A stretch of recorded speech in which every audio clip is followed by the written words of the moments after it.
意嘅時候咧，我先發覺啊電視有呢個閃閃發光嘅男仔，係啦。咁我記得你做表演嘅時候咧，你對你表演咧好有執着嘅。咁你表演嘅時候咧，要 rehearsal 好多次啦，就算即係喘晒氣，都問花姐啊可唔可以嚟多次？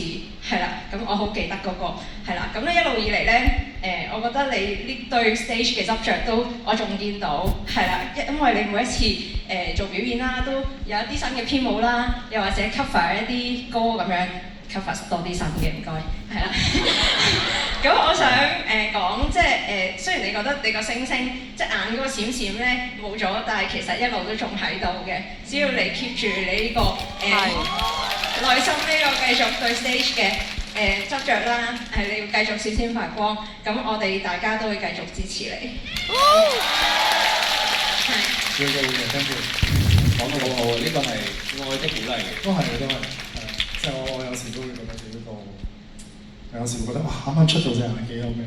有時我會睇翻就覺得好似冇以前咁，係，所以我先至話今年呢一年嘅時間係我會叉足晒電，俾一個更加好嘅自己大家。OK，收到。